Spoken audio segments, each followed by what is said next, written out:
On the night before my wedding, I overheard my fiancé laughing with his friends saying, "She's just a temporary choice until someone better comes along." The next morning as he stood at the altar I walked in, but not to marry him. Instead I had a surprise that made him fall to his knees. I never planned to become the bride who brought her fiancé to his knees. Not in marriage but in absolute devastation. But life has a funny way of rewriting your story when you least expect it. The night before my wedding, fate handed me a truth I never asked for, and today I would return the favor. Before we begin, I want to take a moment to thank each of you for being part of this incredible journey. If you're enjoying these stories of empowerment, consider subscribing. It's completely free and helps us build this amazing community. Let's dive in. Harrison Montgomery and I had been together for 3 years. He was everything I thought I wanted: successful, charming, and from a well-respected family. His mother, Diana, had become like my own, filling the void left by my parents' passing. His sister Claire was the best friend I never had. Everything was perfect, or so I believed. The bachelor party was at the Grand Hotel, just down the street from our penthouse. I hadn't planned to go there that night, but I'd forgotten to give Harrison his grandfather's cufflinks, a special request from Diana for the ceremony. The hotel staff knew me well. Harrison and I had hosted numerous charity events there. They directed me to the private lounge without question. That's when I heard it. Harrison's distinctive laugh, followed by words that would shatter my world. "Come on, man, you can't be serious about settling down with Sophia." His best friend Blake's voice carried through the partially open door. "Why not? She's perfect on paper," Harrison replied, his words slightly slurred. "Her trust fund will help expand Montgomery Enterprises, and her connections are invaluable. Besides, she's completely devoted to me." Laughter erupted, but it was his next words that turned my blood to ice. "She's just temporary anyway. Until someone better comes along. Someone more suitable for the long term." I stood there, clutching the velvet box containing the cufflinks as my entire world crumbled. 3 years of memories flashed before my eyes, but now they were tainted with a new perspective. The late-night business calls, the unexpected cancellations, the subtle ways he'd manipulate my decisions. It all made sense. But I didn't cry. Instead, a strange calm settled over me. I returned home and opened my laptop. As Harrison's business partner, I had access to everything: emails, financial records, client information. 4 hours later, I had enough evidence to destroy not just his heart, but his entire carefully constructed world. The morning of the wedding arrived with an unsettling serenity. My hands didn't shake as I applied my makeup, a stark contrast to the trembling excitement I'd imagined feeling on this day. The evidence I'd gathered lay hidden in a cream-colored envelope, tucked safely in my wedding suite. Diana burst into the room, her eyes glistening with motherly pride. "Sophia, darling. The flowers just arrived and they're absolutely perfect." She held up my bouquet of white peonies and blush roses, unaware that it would soon become a weapon rather than a symbol of love. As my bridesmaids fluttered around me like elegant butterflies in their champagne-colored dresses, I caught Claire's reflection in the mirror. Harrison's sister stood behind me, adjusting my veil with such tenderness that my resolve almost wavered. "Almost. I can't believe my brother got so lucky," Claire whispered, squeezing my shoulders. "You're going to take his breath away." "If only you knew how right you are," I thought, maintaining my practiced smile. The next hour passed in a blur of hairspray, lipstick touches, and champagne toasts I couldn't bring myself to drink. Every ping from my phone made my heart race, not from pre-wedding jitters, but from anticipation of what was to come. My private investigator had promised final confirmations by noon. At 11:43 a.m. the text arrived. "Additional evidence secured. The reporter is in position." I excused myself to the bathroom, phone clutched in my trembling hands. The screenshots confirmed everything: Harrison's offshore accounts, the diverted company funds, and most damningly, emails to his mistress discussing their post-honeymoon plans. The same mistress who, ironically, sat on his company's board of directors. A knock at the door startled me. "Sophia? The coordinator says we have 30 minutes, Claire called out. "Just finishing up," I responded, my voice steady despite the storm raging inside me. I took one last look at myself in the bathroom mirror. The woman staring back wasn't the same person who'd spent yesterday morning writing her vows with tears of joy. This woman wore her wedding dress like armor, her red lipstick like war paint. When I emerged, Diana pulled me aside. "I want you to have this," she said, fastening a delicate pearl necklace around my neck. "It's been in the Montgomery family for generations. Harrison's grandmother wore it on her wedding day. The pearls felt like ice against my skin. Another family heirloom that would become part of this day's collateral damage." "Thank you, Diana," I whispered, hugging her tightly. "I want you to remember that no matter what happens today, you've been more of a mother to me than I could have ever hoped for." She looked at me quizzically, but before she could respond, the wedding planner appeared, headset in place, clipboard at the ready. "Places everyone. The guests are seated and the groom is at the altar." My bridesmaids lined up, their excitement palpable. Claire kissed my cheek before taking her place at the front of the line. I waited until they'd all left before retrieving the envelope from its hiding place and sliding it into a discreet pocket sewn into my dress. The church doors closed behind them, leaving me alone in the vestibule. Through the heavy wood, I could hear the string quartet playing Pachelbel's Canon, the same song Harrison and I had chosen together on a rainy Sunday months ago. My phone buzzed one final time. Reporter and photographer in place. Business partners all present. Police contact on standby. I deleted the message and tucked the phone away. The wedding coordinator appeared beside me, radiant with professional cheerfulness. "Ready, Ms. Grant?" I thought of the moment I'd first met Harrison at that charity gala, how his smile had lit up the room. I thought of our first kiss in the rain, the way he'd proposed under the stars in Tuscany, all the dreams we'd shared. Then I thought of his cruel laughter last night, the years of lies, the carefully orchestrated deception. The church doors swung open. The wedding march began to play and 200 guests rose to their feet. At the end of the aisle, Harrison stood tall and handsome in his tuxedo, beaming with practiced charm. He had no idea that in less than 5 minutes, that smile would shatter along with his reputation, his business, and his carefully constructed world. I took my first step forward, clutching my bouquet. The weight of the envelope against my thigh reminded me of my purpose. This wasn't a wedding march. It was a countdown to destruction. "Yes," I told the coordinator, my voice steel-wrapped in silk. "I'm ready." Each step down the aisle brought flickers of memories, moments I'd once treasured but now recognized as carefully crafted deceptions. The soft whispers of "beautiful bride" from the guests felt like bitter ironies against my skin. Harrison's smile grew wider as I approached, his confidence unwavering, the perfect mask of a man who thought he had everyone fooled.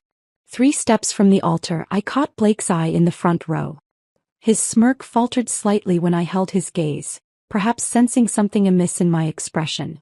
Next to him sat Rebecca Matthews, Harrison's business associate, wearing a tasteful navy dress that I knew cost more than most people's monthly salary, a dress likely purchased with diverted company funds. 2 steps away and I could see Diana dabbing her eyes with a monogrammed handkerchief. Claire stood among my bridesmaids, practically bouncing with excitement. The sight of them made my heart clench, knowing they were about to become collateral damage in Harrison's downfall. One final step. "You look stunning," Harrison whispered, reaching for my hand. I stepped back just slightly. Just enough. The priest opened his mouth to begin, but I turned to face our audience instead.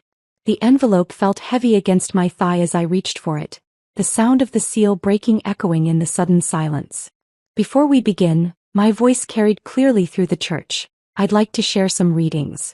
Not from the Bible, but from Harrison's private emails to Rebecca Matthews, dated throughout our engagement." The color drained from Harrison's face as I pulled out the first document. Rebecca shifted uncomfortably in her seat, while confused murmurs rippled through the congregation. "My dearest Rebecca," I read, my voice steady. "Once the wedding secures the merger and Sophia's trust fund is accessible, we can proceed with our original plan. She suspects nothing." The murmurs grew louder. Harrison stepped toward me, but I moved away, pulling out more papers. "But wait, there's more," I continued, my smile sharp as glass. "Would anyone like to hear about the offshore accounts? Or perhaps the creative accounting at Montgomery Enterprises? I have copies for everyone, including the SEC representatives who should be arriving right about." The church doors opened with perfect timing, revealing 2 suited agents. "Now."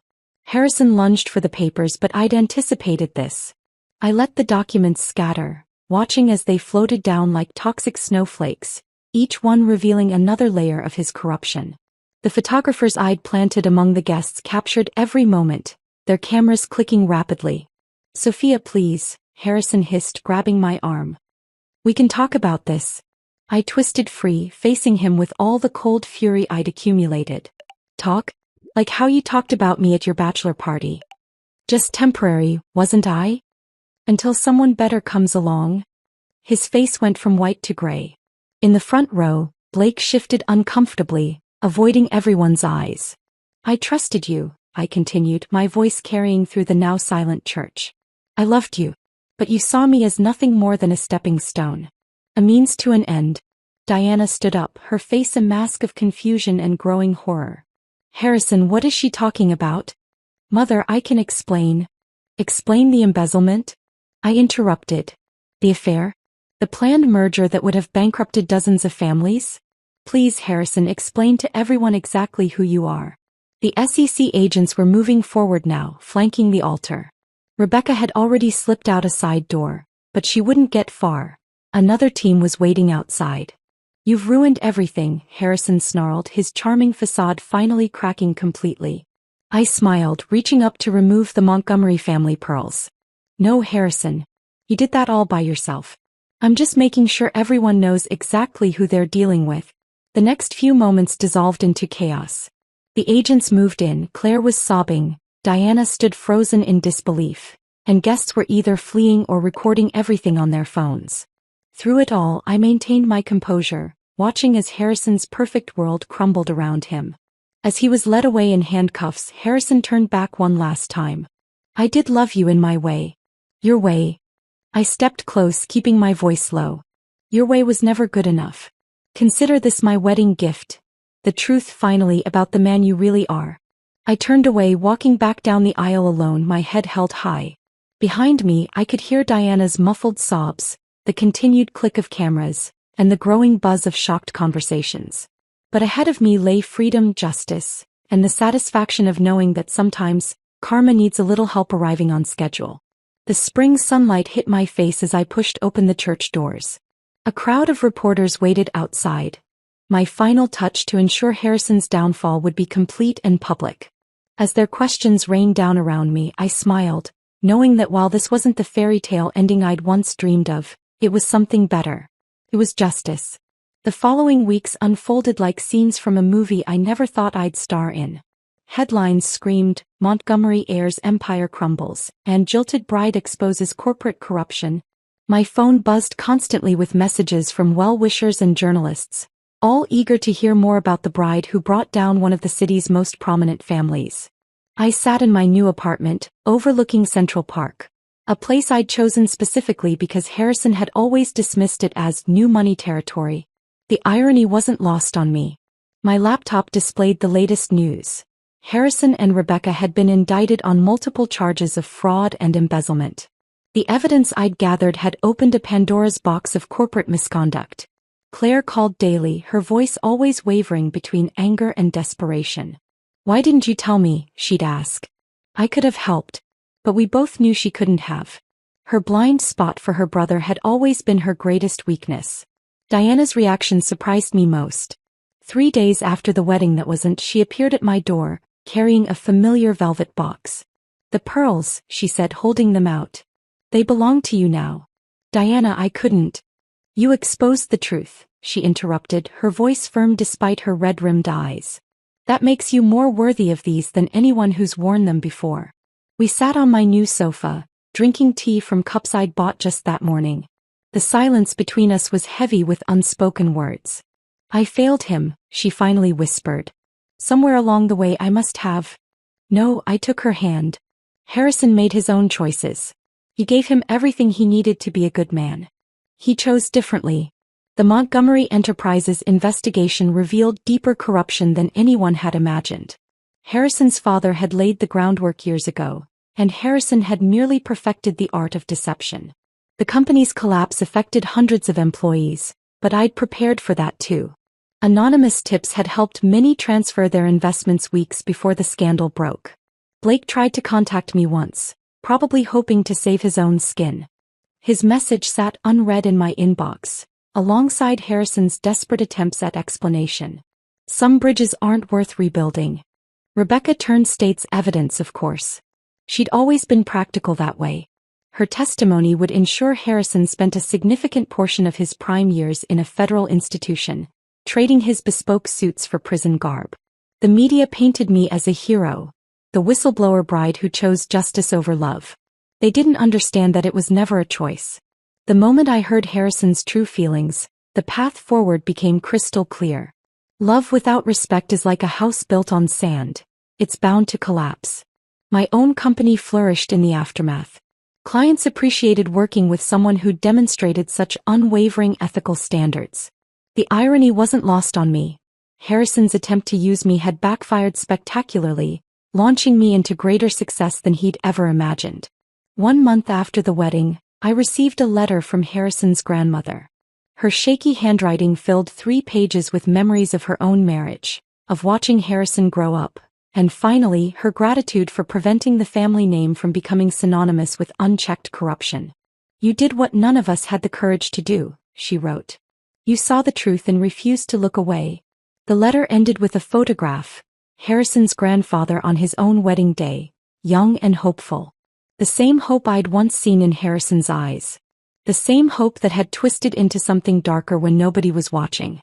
I kept the photo not out of sentimentality, but as a reminder that appearances can be deceiving.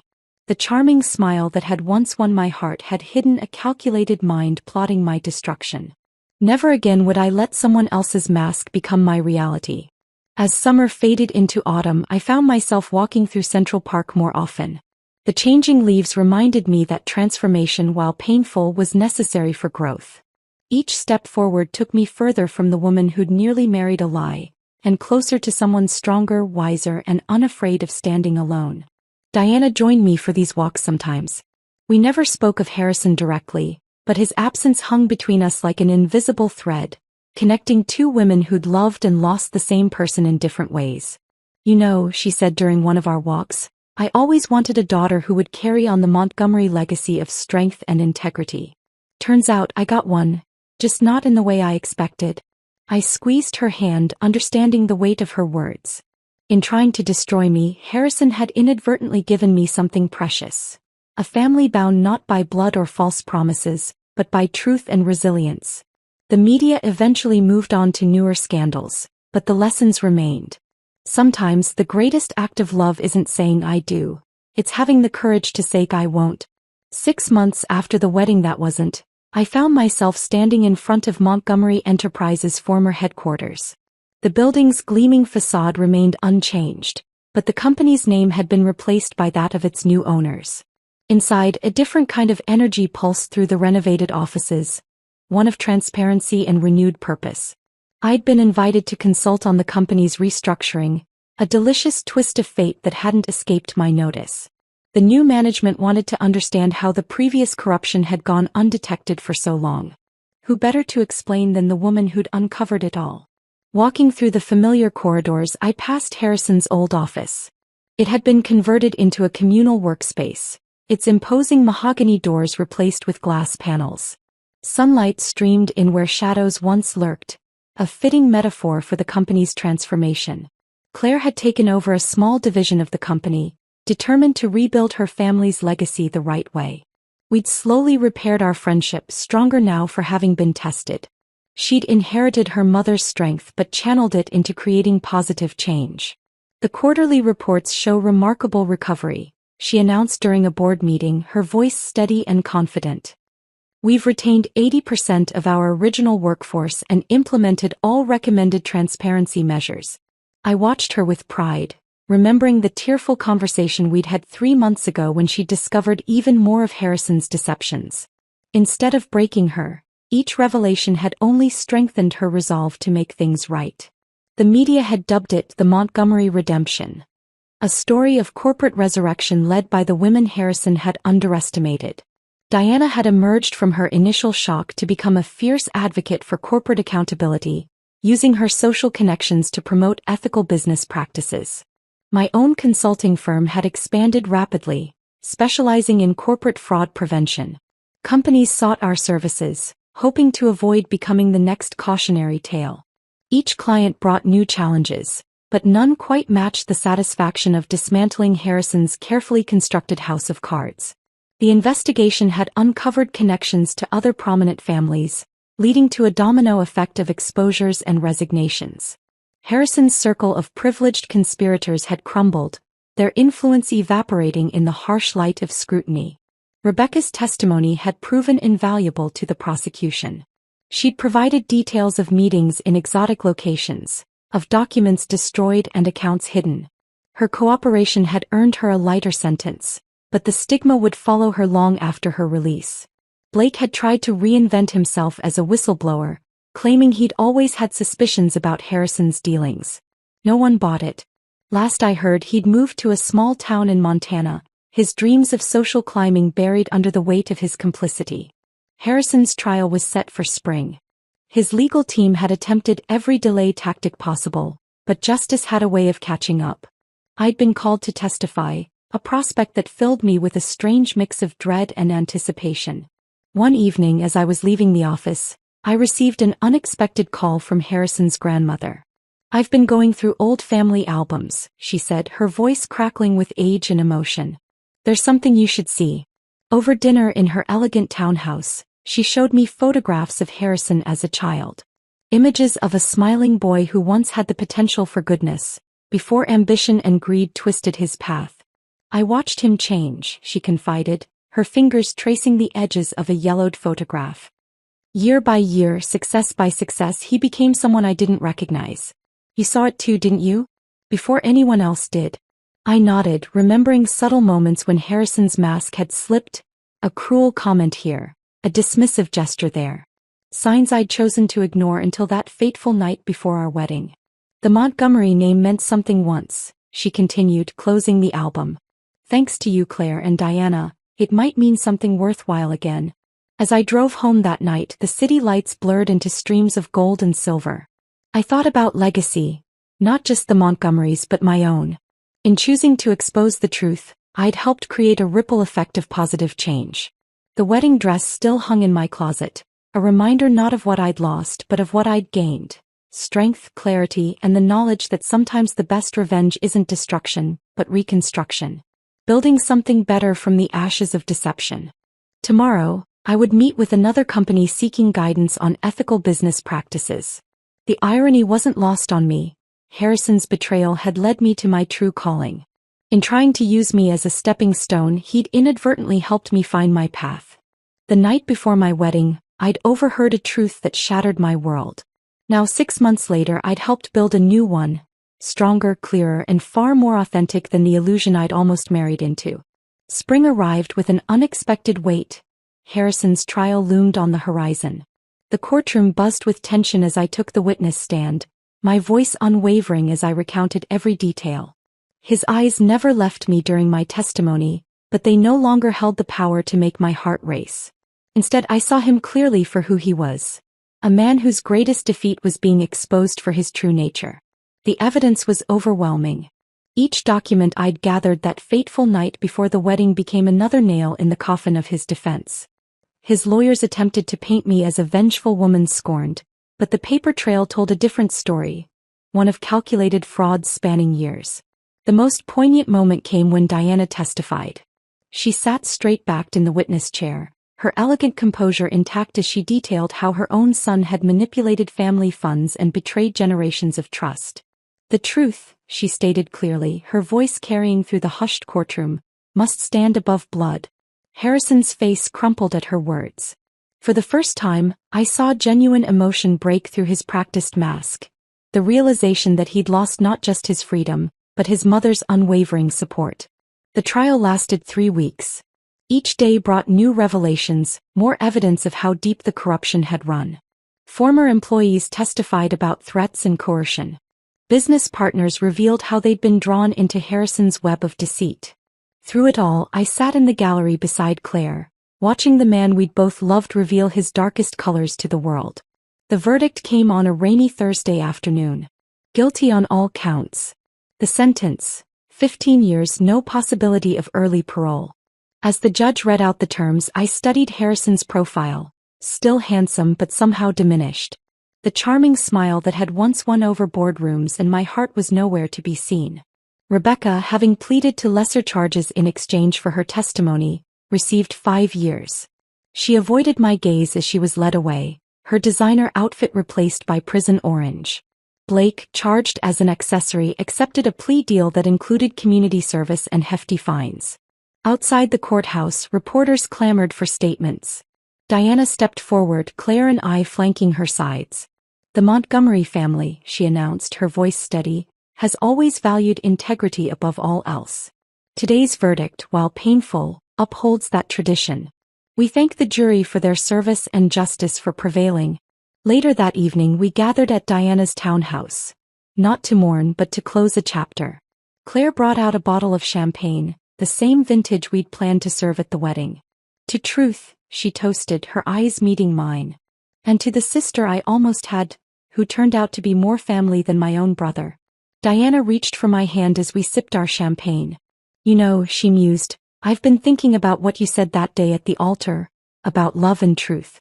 You chose truth over love, but in doing so you showed the greatest love of all, love for justice, for what's right." The evening softened into night, our conversation turning from the past to the future. Claire spoke of her plans to rebrand the remaining legitimate Montgomery businesses. Diana shared her vision for a foundation supporting corporate ethics education. As I drove home that night, the city skyline glittered against the dark sky. The weight I'd carried since that night before my wedding finally began to lift. Harrison's sentencing wasn't just an ending. It was permission to truly begin again. My phone buzzed with a message from an unknown number. A photo appeared, Harrison in his prison uniform, being led to his cell. Below it, words from a sympathetic guard. "Thought you'd want to see this. Justice served." I deleted the message without responding. I didn't need to see Harrison brought low. I'd already seen him at his highest and found him wanting. My revenge wasn't in his imprisonment, but in the freedom I'd found by exposing the truth. The wedding dress that had hung in my closet like a ghost was finally packed away, donated to a charity that helped domestic abuse survivors rebuild their lives. The symbolism wasn't lost on me. What was meant to be a symbol of love and trust would now help other women write their own stories of redemption. As I fell asleep that night, I thought about the girl who'd once dreamed of becoming Mrs. Montgomery. She'd been naive, perhaps, but her belief in justice had been her saving grace. Harrison had seen her trust as weakness, never realizing it would be his undoing. The truth had cost me a wedding, but it had given me something far more valuable. The knowledge that sometimes the greatest love story isn't about finding the right partner, but about finding the strength to stand alone for what's right.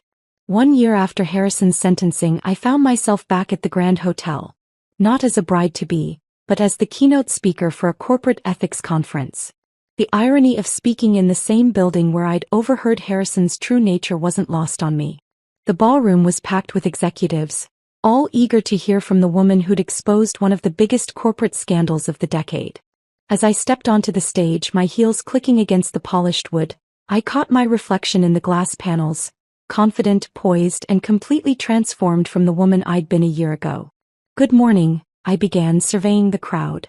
"You're here today because you want to learn how to prevent fraud and corruption in your organizations. But what you really need to learn is how to see the truth hiding behind perfect smiles and designer suits." In the front row, Diana and Claire sat proudly. Claire had successfully rebranded the remaining Montgomery assets into a new company focused on sustainable investments. Diana's foundation had already sponsored ethics programs at 3 major universities. "The greatest threat to corporate integrity," I continued, "isn't always external. Sometimes it's the charming CEO with a Harvard degree. Sometimes it's the trusted partner with a flawless track record. And sometimes it's the person you plan to spend your life with." My consulting firm had grown exponentially, with offices now in New York, London, and Singapore. Companies worldwide sought our expertise in fraud prevention and corporate transparency. Each new client brought with them stories of near misses and close calls, potential Harrison Montgomerys caught before they could cause irreparable damage. After my speech, during the networking reception, a young woman approached me. Her hands trembled slightly as she introduced herself. "I'm engaged to my company's CFO," she confided, her voice barely above a whisper. "Last week I found some discrepancies in our books. After hearing your story, I don't know what to do. I looked at her, seeing my former self reflected in her uncertain eyes. The truth doesn't get easier to tell, I said gently, but living with lies becomes impossible once you see them. By the end of the day, another corporate fraud had been prevented, another scandal averted. The young woman's fiancé was quietly removed from his position, the authorities notified. She sent me a thank you note a month later, signed with her maiden name and a promise to never settle for less than complete honesty. My story had become a beacon for others, a reminder that choosing truth over comfort wasn't just an option, it was a necessity. Business schools used the Montgomery case as a teaching tool, and I occasionally guest lectured, sharing insights that could only come from having loved and lost a master of deception. Claire joined my firm as a partner, her experience in rebuilding after corporate scandal proving invaluable. Together, we developed programs to help companies foster cultures of transparency and accountability. You know, she said one evening as we reviewed case files, I used to think Harrison was the strong one in our family. Now I realize strength isn't about maintaining power. It's about having the courage to expose wrongdoing even when it hurts. Diana's foundation launched a scholarship program for women in business ethics, naming it after Harrison's grandmother who had passed away peacefully months after his sentencing. Her last words to me had been, "You saved our family's soul." The media still occasionally ran stories about the runaway bride who saved Wall Street. But my life had moved far beyond that single day of reckoning. My work had evolved from an act of revenge into a mission of prevention and protection. Harrison's appeals were systematically denied, his attempts to reduce his sentence falling on deaf ears. The evidence I'd gathered that night had been too thorough, too damning to dispute. Sometimes I wondered if he ever truly understood that his downfall hadn't been caused by my discovery of his plans, but by his own belief that love could be used as a weapon. 1 year after exposing the truth, I stood in my office overlooking Central Park, watching the sunset paint the sky in shades of redemption. On my desk sat a framed photo of Diana, Claire, and me at the opening of the Foundation's first Ethics Center. Next to it lay a small velvet box containing the Montgomery family pearls. No longer a symbol of betrayal, but a reminder that sometimes the most precious inheritance is the courage to stand for what's right. The truth hadn't given me the happy ending I'd once dreamed of. Instead, it had given me something far more valuable. A purpose, a mission, and a family bound not by blood or marriage, but by an unwavering commitment to integrity. 18 months after the day I walked away from my own wedding, I received an unexpected phone call. Harrison wanted to see me. His request came through his prison counselor. A meeting for closure, he claimed. Diana and Claire advised against it, their protectiveness showing in their concerned expressions. But something in me needed this final conversation, this last piece of the puzzle to complete my healing. The prison visiting room was stark and cold, nothing like the luxurious spaces where we'd once shared our dreams. Harrison sat at the metal table, the orange jumpsuit a jarring contrast to the tailored suits he once wore. His features had hardened, the polished charm replaced by a weathered authenticity I'd never seen before. "Sophia," he said, his voice rougher than I remembered. "Thank you for coming." I sat across from him, maintaining a composed exterior while my heart raced with memories. "Why did you want to see me, Harrison?" He looked down at his hands, the ones that had once slipped an engagement ring onto my finger. "I've had a lot of time to think. About what I did, who I was, who I am." 18 months of reflection, I noted. That's quite a change from the man who thought he could charm his way through life. "I deserved everything that happened," he admitted, surprising me with his directness. "The truth is, I never deserved you. Not because you weren't enough, but because I wasn't." The words hung between us, heavy with the weight of lost possibilities. Through the visiting room window, I could see clouds gathering, mirroring the storm of emotions in my chest. "You know what the worst part is?" he continued, looking up to meet my eyes. "I did love you. In my twisted, selfish way, I loved you. But I loved power more. I loved the game more." "Love shouldn't be a game, Harrison." "No," he agreed quietly. "It shouldn't." We sat in silence for a moment, the distant sounds of the prison creating a somber backdrop to our final conversation. "Rebecca's been writing to me," he said suddenly. "Asking for forgiveness. As if forgiveness could undo what we did." I studied his face, seeing for the first time the toll of consequences on a man who'd never believed they applied to him. Are you asking for my forgiveness too? No, he shook his head. I'm asking for you to know that you were right. About everything. The woman who walked away from that altar was stronger than the man standing at it ever was. The guard signaled that our time was nearly up. Harrison straightened, a shadow of his old composure returning. I heard about your work, he said. The Ethics Foundation, the consulting firm. You've built something meaningful from the ashes of what I destroyed. We all did, I replied. Your mother, Claire. We found strength in the truth you tried to bury. As I stood to leave, Harrison called out one last time. The night before the wedding, when you overheard me, was that the first moment you knew? I turned back, remembering the girl who'd stood outside that door, clutching those cufflinks. No, I answered honestly. It was just the first time I admitted what I'd always known. Walking out of the prison, I felt lighter somehow. Not because Harrison had changed or because his recognition of his faults had given me validation. I felt lighter because I finally understood. My strength hadn't come from exposing his lies or walking away from our wedding. It had come from choosing truth over comfort, justice over love, integrity over illusion. Diana was waiting in the parking lot, her presence a silent support. Are you okay? She asked as I slid into the passenger seat. Yes, I smiled, realizing it was completely true. I really am. As we drove away, I watched the prison disappear in the side mirror. Harrison would serve another 13 years, but I was already free. Free from the weight of what-ifs and might-have-beens. Free from the ghost of a love that was more fiction than fact. The sky had cleared, and ahead of us, a rainbow arched across the horizon, nature's reminder that after every storm, there's a chance for something beautiful to emerge. My phone buzzed with a message from Claire. The Foundation's latest initiative had received full funding. Life had a funny way of working out. I'd lost a fiancé but gained a family. Lost a dream but found a purpose. The night before my wedding had seemed like an ending, but it had really been a beginning. The start of a journey toward something far more precious than the fairy tale I'd almost settled for. The truth, it turned out, hadn't just set me free. It had set us all free.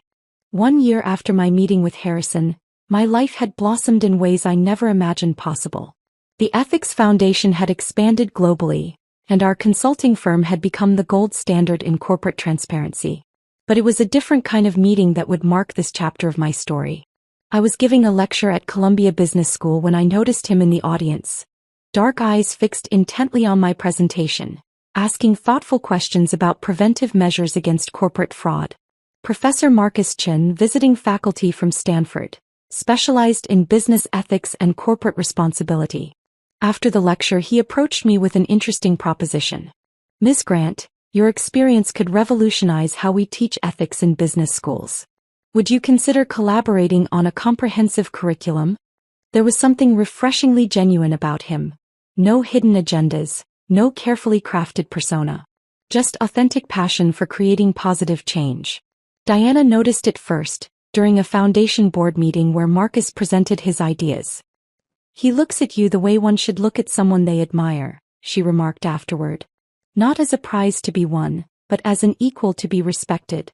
Our professional collaborations slowly evolved into coffee discussions that stretched into dinner conversations. Marcus never pushed, never rushed. He understood the weight of my past and respected the strength it had given me. Claire teased me mercilessly about the way my eyes lit up when discussing our curriculum project. You know, Sophia, it's okay to be happy again. To trust again. But trust wasn't something I gave easily anymore. One evening, over dinner at a quiet restaurant in Greenwich Village, I told Marcus everything. Not just the headlines he'd read, but the raw truth of loving someone who saw you as nothing more than a means to an end. His response was simple but profound. Thank you for trusting me with your story. It couldn't have been easy to share. Months passed and our curriculum project flourished. Business schools across the country began adopting our ethics program.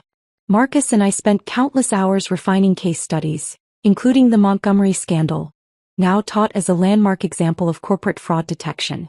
One rainy evening, as we walked through Central Park after a successful presentation, Marcus stopped under the shelter of a massive oak tree. You know what amazes me about you, Sophia? He said, raindrops glistening in his hair. Not just your strength in exposing the truth, but your courage to remain open to possibility, even after everything.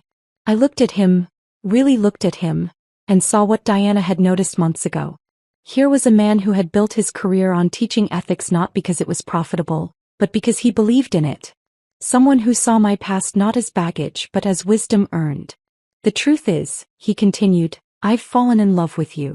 Not the headline version of you but the real you, brilliant, compassionate and unafraid to stand for what's right. I'm not asking for anything except the chance to show you that love can be honest, straightforward and true. Standing there in the rain I felt something I thought I'd lost forever. Hope.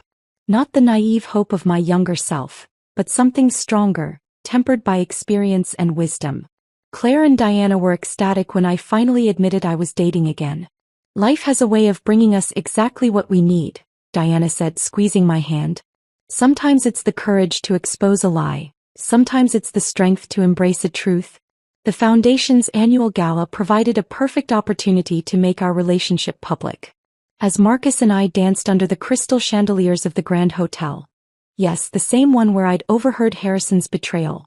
I realized how far I'd come. You're thinking about that night, aren't you?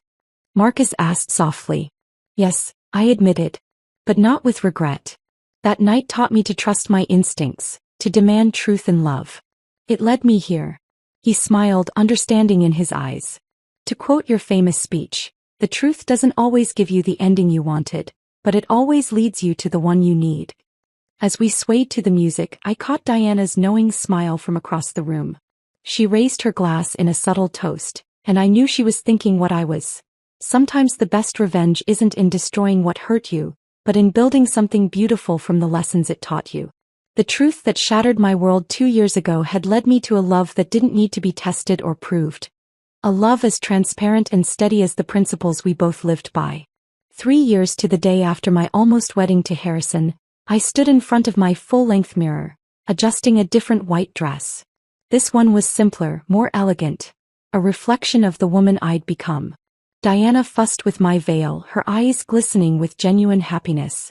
This time, she whispered, everything is exactly as it should be. Claire burst into the room, champagne in hand. Marcus is practically floating out there. And you should see the students who showed up. Half of Columbia's business school came to watch their favorite professors tie the knot. The venue wasn't a grand cathedral like my first planned wedding.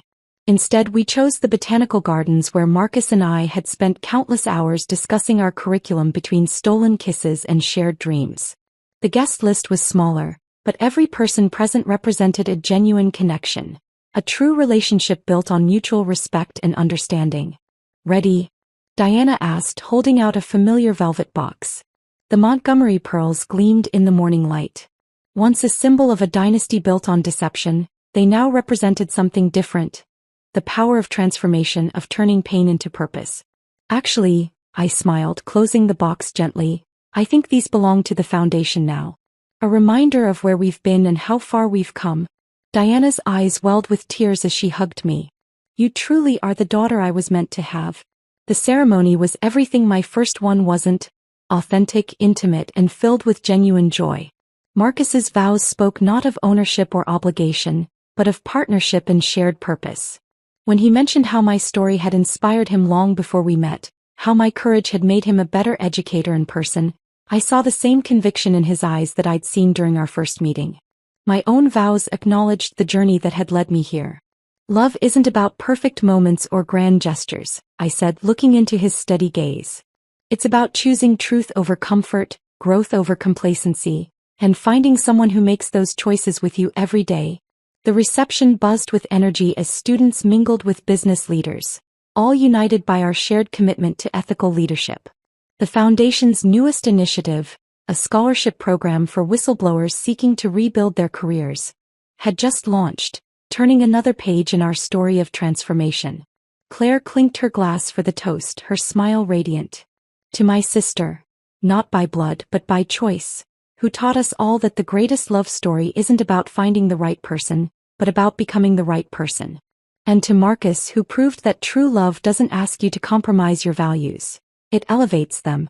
Later, as Marcus and I swayed to our first dance, he whispered, "Do you ever think about how different life would have been if you hadn't overheard Harrison that night?"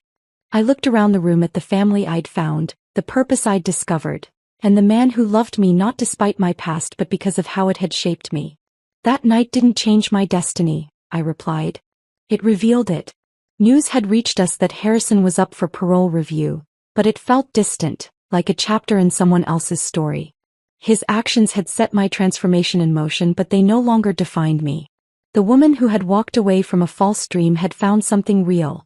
A love built on truth, a purpose born of principle, and a happiness earned through courage. As the evening wound down, Diana pulled me aside. "I have something for you," she said, pressing a small package into my hands. Inside was a simple journal, Harrison's grandmother's diary from her early days as a Montgomery.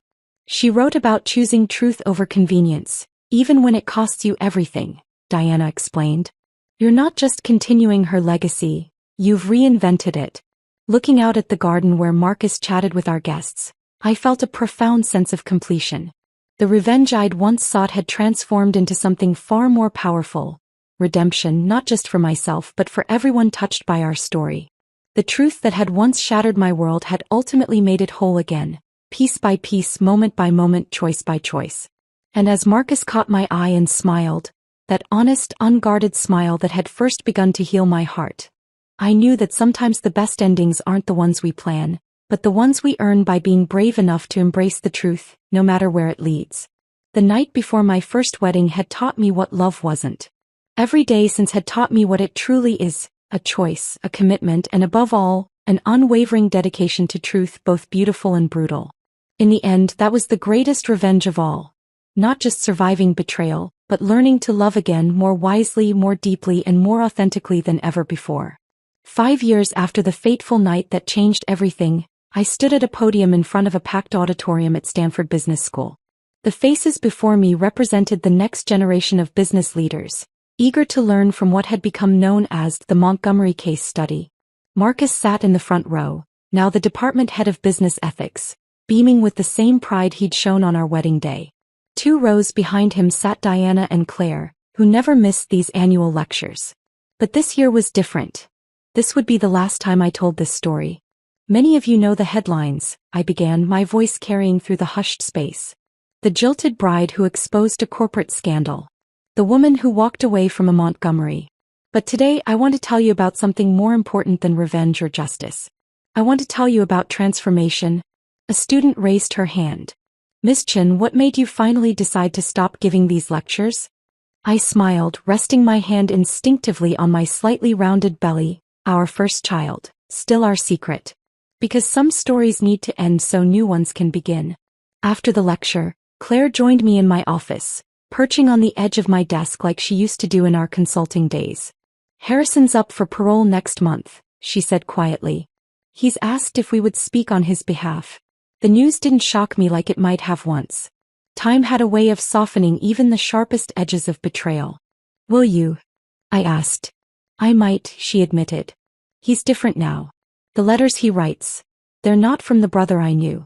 They're from the brother I wished I'd had." Diana had visited him regularly over the years, watching her son slowly shed the layers of deception that had defined him. She'd shared with me his gradual transformation, how he'd started counseling other inmates, helping them understand the ripple effects of white-collar crime on families and communities. The foundation had evolved too. What started as a response to corporate fraud had grown into a global movement for business ethics. The Montgomery pearls, now displayed in our headquarters lobby, had become a symbol of transformation, a reminder that even the darkest truths could lead to light. Marcus found me later that evening in our home office, surrounded by case studies and student papers. "You're thinking about Harrison's parole, aren't you?" I nodded, leaning into his embrace. "I'm thinking about how far we've all come. How that night before my wedding wasn't an ending at all. It was a beginning. For all of us." The next morning I made a decision. I wrote a letter to the parole board, not to condemn or support, but to acknowledge change. "The man I was going to marry chose deception over truth," I wrote. "The man you're considering for parole has chosen to face that truth.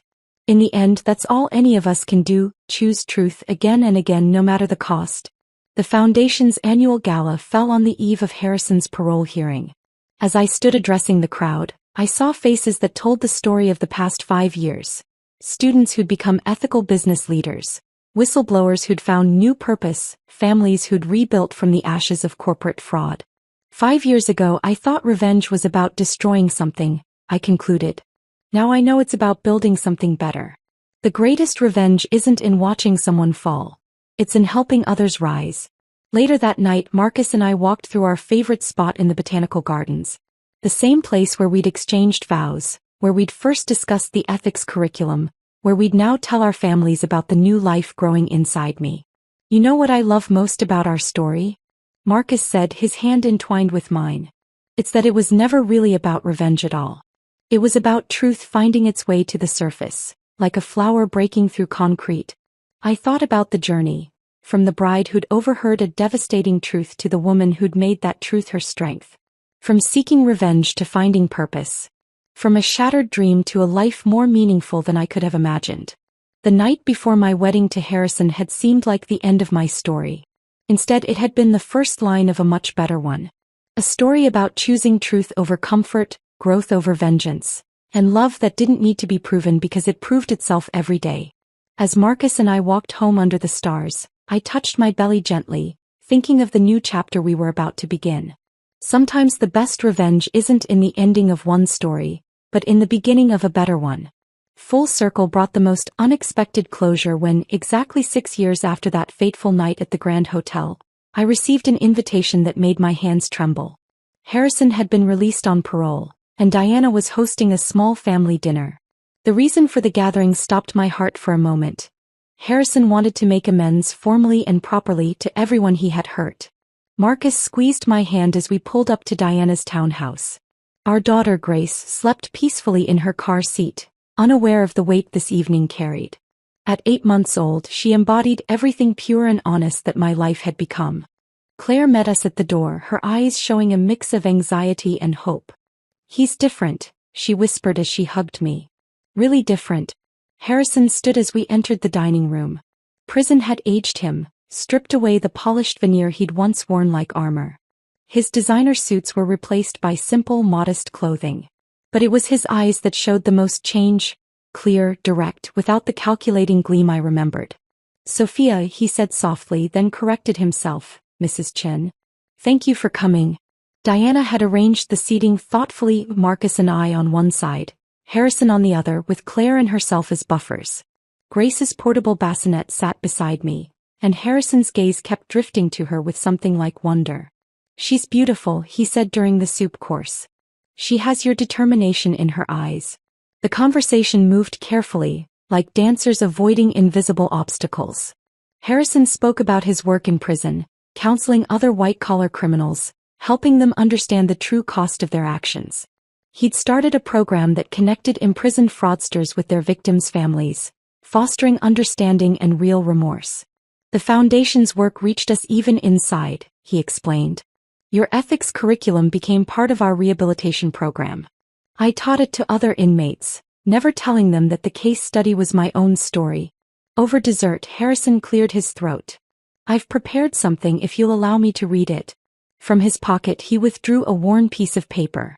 "Dear Sophia," he began, his voice steady but humble. "Thank you. Not for what you prevented me from doing to you, but for what you helped me become by exposing who I was. The night before our wedding, you heard the truth about who I was then. Tonight, I want you to hear the truth about who I am now." Grace chose that moment to wake, her small cry cutting through the emotional tension. Without thinking, I lifted her and she settled against my shoulder, watching the gathering with curious eyes. "The Montgomery name once stood for power at any price," Harrison continued, looking at my daughter. "Thanks to you, Claire, and Mother, it now stands for integrity. The greatest gift you gave wasn't just stopping me. It was showing me a better way to live." Diana wiped tears from her eyes as Harrison spoke about his plans, working with the Foundation's rehabilitation program, using his experience to prevent others from following his old path. He'd already declined lucrative offers that would have put him back in the corporate world. "I've learned that true power isn't in controlling others," he said, looking directly at Marcus and me. "It's in controlling yourself, in choosing truth even when lies would be easier." As the evening drew to a close, Harrison asked to meet Grace. I found myself nodding and Marcus supported my decision with a gentle smile. Harrison knelt before her bassinet, his face soft with emotion. "Hello, little one," he whispered. "Your mother taught me the most important lesson of my life. I hope you grow up to be as brave and true as she is. Walking out into the cool evening air afterward, I felt lighter somehow. Marcus carried our sleeping daughter to the car as I lingered on Diana's steps, looking up at the stars. You know, Diana said, joining me, when you exposed Harrison's truth 6 years ago, I thought our family was destroyed. Instead, you gave us all a chance at something real. The night before my wedding to Harrison had shown me an ugly truth that shattered my world. But from those shards, we'd all built something beautiful. A family bonded not by lies and obligations, but by choice and truth. As Marcus, Grace, and I drove home, I thought about the power of real redemption. Not just saying sorry, but living differently. Harrison's transformation wasn't just an ending to our story. It was proof that sometimes the greatest revenge isn't in destroying someone's world, but in helping them build a better one. The truth that had once broken my heart had healed us all, in ways none of us could have imagined on that night 6 years ago. Sometimes the best endings aren't the ones we plan, but the ones we earn by facing our truths and choosing to grow from them.